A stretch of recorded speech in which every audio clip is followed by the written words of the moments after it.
이따금씩 문자를 받을 때가 있습니다. 이게 어떤 문자냐면요, 저희 큰아이가 다니는 학교에서 저한테 문자가 올 때가 있어요. 평소에는 문자가 안 오다가 어떤 일이 있으면 문자가 옵니다. 어떤 때 문자가 오냐 하면은 이 아이가 학교에서 상점을 받았을 때, 또 벌점을 받았을 때, 그 문자가 저한테 옵니다. 사실 저한테 왜 문자가 오는지는 잘 모르겠어요. 보통 다른 연락은 다 저희 아내한테 가는데 유독 상점, 벌점에 관한 문자는 저한테 오더라고요. 보면은 잘해서 상점을 받을 때가 있고 또 잘못해서 벌점을 받을 때가 있습니다. 어제도 수업 태도가 양호하다 그래서 상점이 왔었는데 상점이 올 때도 있고 벌점이 올 때도 있고, 그래서 학교에서 수업 태도가 좋다든가 다른 친구들을 도와줬다든가 하면은 상점이 오고, 또 다른 잘못한 거, 주로 이제 벌점이 가끔가다 오면은 지각을 했다든가 이럴 땐 벌점이 옵니다. 잘하면 상을 받고 잘못하면 벌을 받고, 이게 세상에서는 너무나도 당연하고 너무나도 상식적인 일이죠. 이게 신상필벌. 그렇다면 세상이 아닌 교회에서는 어떨까요? 우리가 믿는 하나님은 우리를 용서해 주시는 하나님이라는 것을 다들 믿으시죠? 다들 그리고 우리가 그렇게 알고 믿음 생활을 하죠. 우리는 우리의 모든 죄를 언제나 사해 주시는 그 하나님을 믿는 그 믿음으로 믿음 생활을 하죠. 그런데 그렇다면 하나님은 항상 용서만 하시는 분이냐는 것이죠. 모든 것을 다 용서만 하시냐는 거죠. 아니죠. 그렇지 않습니다. 하나님은 우리를 용서하시는 분이시기도 하지만 때로는 공의로서 우리를 다스리시는 분이기도 합니다. 하나님도 잘한 일에는 상을 주시고 잘못한 일에는 벌을 주시는 분이십니다. 그래서 여러분 기억하십니까? 성경에 나와 있는 그 수많은 사람들 중에 하나님의 마음에 합한 자라고 인정을 받았던 사람이 있어요. 누구죠? 다윗입니다.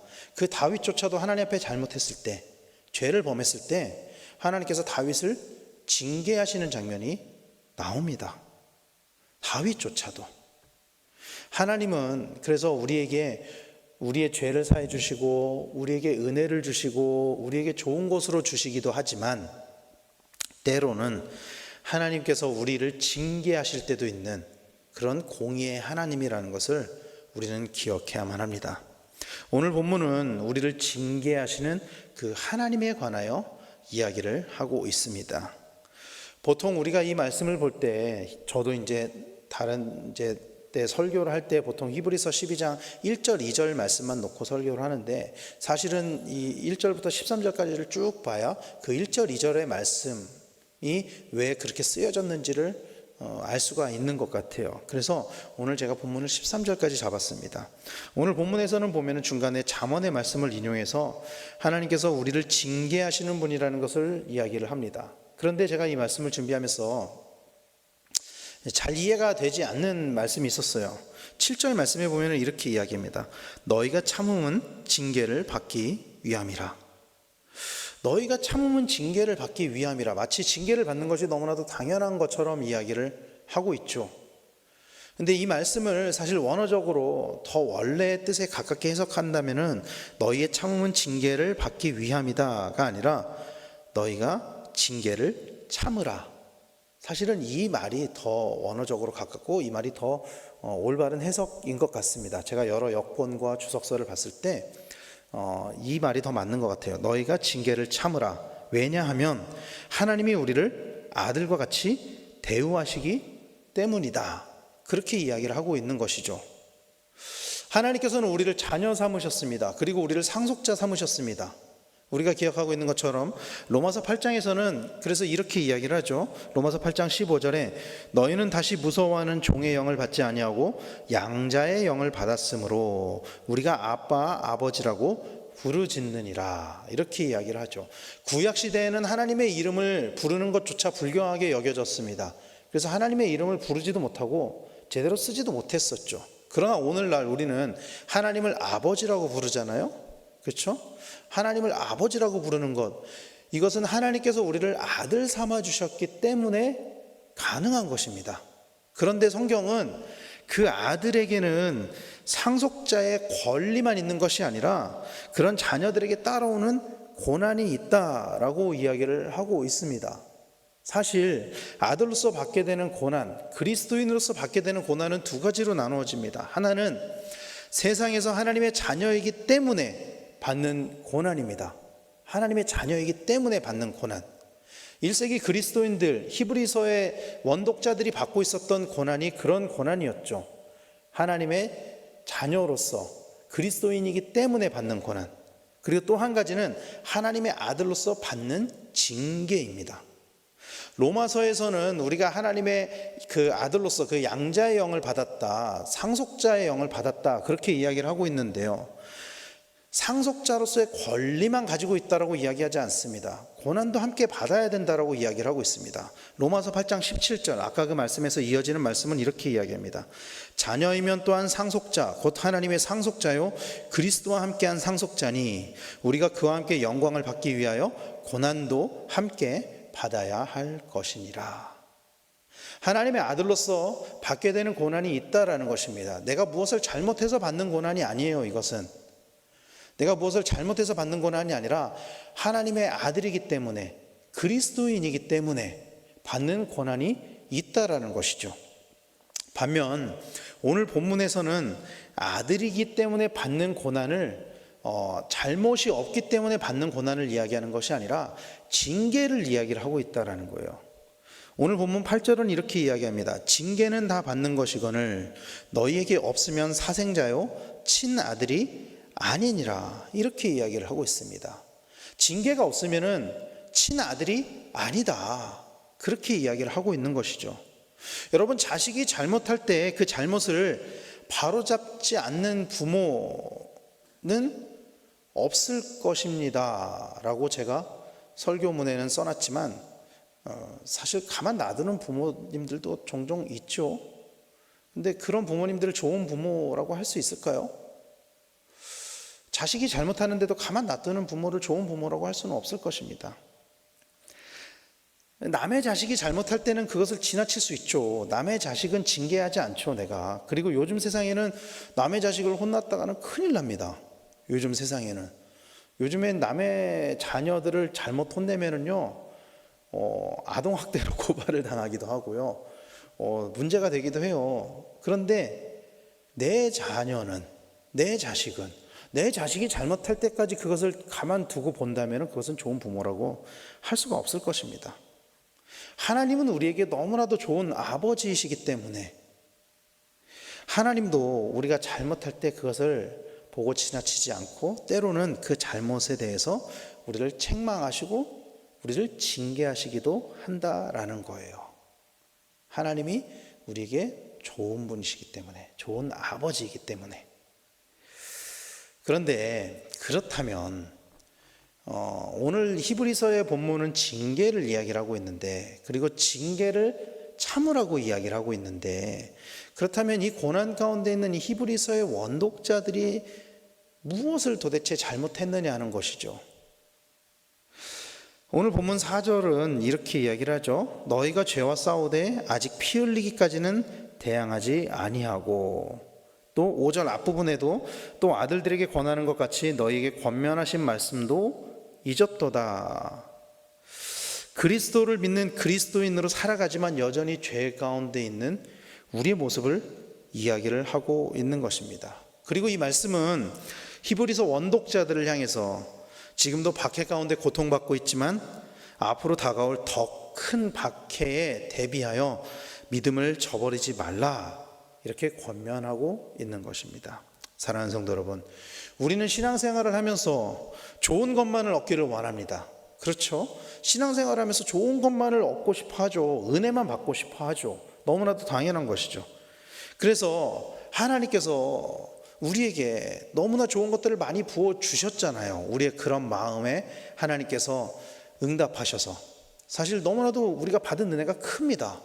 너무나도 많은 것들을 받았습니다. 그런데 여러분, 어린아이가 어렸을 때는 아무것도 모르기 때문에 때로는 잘못을 해도 혼나지 않고 넘어가지만 그러나 어린아이가 성장하면서는 잘못한 것들에 대해서 때로는 혼나기도 하고 징계를 받기도 하고 그러면서 성장을 하는 거잖아요. 우리의 믿음 생활도 마찬가지죠. 우리도 믿음이 자랄수록, 믿음이 어렸을 때는 하나님께서 우리를 그냥 이쁘게만 봐주시고 우리의 잘못한 것들을 때로는 놔두시기도 하시지만, 우리가 믿음이 자랄수록 때로는 우리의 잘못에 대해서 징계를 받는 것을 우리는 당연하게 여겨야 된다라는 거예요. 그런데 어떤 사람들은 그게 싫어서, 그 징계가 싫어서, 그 어려움을 당하는 것이 싫어서 하나님을 떠나기도 하고 불평을 하기도 하고 그런다라는 것입니다. 사실 그게 우리의 모습이 아닌가요? 때로는 우리가 잘못해서 하나님이 징계를 내리는 것임에도 불구하고 때로는 그것 때문에 하나님을 원망하기도 하고 불평하는 모습, 그게 우리의 모습이 아니냐는 것이죠. 그러나 성경은 그 징계조차도 아들이기 때문에 받는 것이다 라고 이야기를 하면서 그 징계의 열매, 그 징계를 견디는 자들에게 주어지는 열매에 관해서 11절 말씀에 이렇게 이야기를 하고 있습니다. 무릇 징계가 당시에는 즐거워 보이지 않고 슬퍼 보이나 후에 그로 말미암아 연단받은 자들은 의와 평강의 열매를 맺느니라. 의와 평강의 열매를 맺는다, 이렇게 이야기를 하고 있습니다. 그러므로 우리는 징계가 있을 때도 믿음으로 이겨내야 한다라는 것을 믿으시기를 바랍니다. 무엇보다 우리가 기억해야 하는 것은 우리가 받는 징계는 우리가 받아야 할 징계의 전부가 아니라는 것입니다. 사실은 이게 정말 중요한 거예요. 우리가 하나님께 때로 이따금씩 받는 징계는 우리가 마땅히 받아야 할 징계의 전부가 아니라는 것입니다. 우리는 우리의 죄 때문에 죽는 것이 너무나도 당연한 존재입니다. 그러나 우리가 받아야 될 그 하나님의 진노를, 우리가 도저히 감당할 수 없는 그 하나님의 진노를 우리 대신 예수님께서 받으심으로 우리가 하나님의 자녀가 될 수 있게 되었다는 사실을 믿으시길 바랍니다. 그래서 오늘 본문 2절 후반부는 이렇게 이야기를 하죠. 그는 그 앞에 있는 기쁨을 위하여 십자가를 참으사 부끄러움을 개의치 아니하시더니 하나님 보좌 우편에 앉으셨느니라. 우리를 대신해서 예수님이 징계를 받으신 것을 이야기를 하고 있는 것입니다. 그 징계가 뭐였죠? 십자가였습니다. 그것을 참았다, 부끄러움을 개의치 않았다, 그렇게 이야기를 하고 있는 거예요. 여러분, 이따금씩 자식이 잘못했는데 부모가 대신 벌을 받겠다고 하는 모습 종종 볼 때가 있죠. 차라리 나를 혼내 주십시오, 차라리 나한테 그 잘못을 탓하십시오. 부모님들이 그렇게 이야기하는 때가 있죠. 부모가 대신 벌을 받기를 원하는 이유는요, 마땅히 자식이 벌을 받아야 됨에도 불구하고 부모가 대신 벌을 받고 싶어하는 이유는 자식에게 좋은 것만 주고 싶기 때문에, 좋은 것만 주고 싶기 때문에 그런 것이죠. 자식이 받는 고통을 보는 것이 괴롭기 때문에 그런 것이죠. 예수님이 우리를 대신해서, 우리를 위해서 십자가를 참으신 이유는 우리에게 좋은 것을 주시기 위하기 때문에, 우리에게 구원을 주시기 때문이라는 것을 믿으시길 바랍니다. 주님이 십자가를 참으신 이유는 우리에게 보여주실 구원의 큰 기쁨 때문입니다. 우리가 구원을 얻을 수만 있다면, 우리가 우리의 영혼이 살 수만 있다면, 부모가 자식을 위해서 그 부끄러움을 개의치 않는 것처럼 예수님께서는 십자가의 멸시와 모욕을 참으실 수 있었다. 성경은 그렇게 이야기를 하고 있는 것입니다. 그래서 오늘 히브리서에서는 우리에게 주어진 징계를 이겨내기 위해서 믿음의 주요 또 온전하게 하신 이인 예수를 바라보아야 한다. 우리를 대신해서 징계를 받으신 그 예수를 바라보아야 한다. 오늘 본문은 그렇게 이야기를 하고 있는 것입니다. 사랑하는 성도 여러분, 삶의 어려움이 있을 때 우리는 예수님을 바라봐야 될 줄로 믿으시길 바랍니다. 예수님은 우리를 위해서 십자가의 멸시와 고난을 감당하셨습니다. 많은 그리스도인들은 여전히 작은 어려움만 있어도 주님을 떠나고 불평하고 그런 모습을 보이죠. 여전히 지금도 또 그것은 우리가 보이는 모습일지도 모릅니다. 그러나 우리는 믿음으로 우리에게 당한 일들을 버티고 승리해야 될 줄로 믿으시길 바랍니다. 여러분, 이전에 우리가 봤었던 말씀이 믿음장으로 불리는 히브리서 11장이잖아요.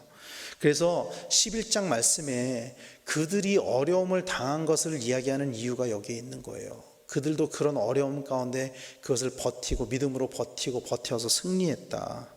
그리고 그 어려움을 이겨낸 믿음의 증인들이, 믿음의 선배들이 오늘 우리에게 증인이 됨을 1절에서는 이렇게 이야기를 하고 있는 것이죠. 이러므로 우리에게 구름같이 둘러싼 허다한 증인들이 있으니 모든 무거운 것과 얽매이기 쉬운 죄를 벗어버리고 인내로써 우리 앞에 당한 경주를 하며, 그들이 먼저 인내로써 우리에게 당한 경주를 했다라고 성경은 이야기를 하고 있는 것입니다. 그들이 그랬던 것처럼 우리도 이 땅에서 끝까지 인내하며 경주해야 될 줄로 믿으시기를 바랍니다. 그리고 그럴 때 우리에게는 면류관이 주어질 것이다, 성경은 그렇게 약속하고 있습니다. 디모데후서 4장 7절 8절 말씀에 이렇게 이야기합니다. 나는 선한 싸움을 싸우고 나의 달려갈 길을 마치고 믿음을 지켰으니 이제 후로는 나를 위하여 의의 면류관이 예비되었으므로 주 곧 의로우신 재판장이 그날에 내게 주실 것이며 내게만 아니라 주의 나타나심을 사모하는 모든 자에게 도니라. 아멘. 이렇게 이야기를 하고 있습니다. 믿음을 지켜낸 사람에게 주어지는 의의 면류관이 우리 모두에게도 주어지게 되기를 간절히 축원합니다. 제가 그저께 TV를 보다가 어떤 야구 선수가 인터뷰를 하는 것을 봤어요. 제가 되게 좋아하는 야구 선수인데 그 선수가 굉장히 선수 생활을 오래 했거든요. 근데 그 선수가 후배들한테 이런 얘기를 해준다 그러더라고요. 강한 자가 버티는 것이 아니라 버티는 자가 강한 것이다. 제가 참 많이 공감이 됐습니다. 어떠한 상황과 어떠한 환경 속에서 믿음을 지켜내는 것, 그것이 진짜 믿음이라는 것을 기억하시길 바랍니다. 그리고 어떠한 상황 환경 속에서도 그 믿음을 지켜내는 우리 모두가 되기를 간절히 소망합니다. 하나님의 징계, 때로는 우리에게 징계가 올 때도 있죠. 그러나 그 징계를 기쁨으로 받고, 그 징계가 우리가 하나님의 아들이라는 증거거든요. 그래서 그 징계를 기쁨으로 받고 인내로써 믿음으로 이겨내는 성도님들 되시기를 예수님의 이름으로 간절히 축원합니다. 기도하겠습니다.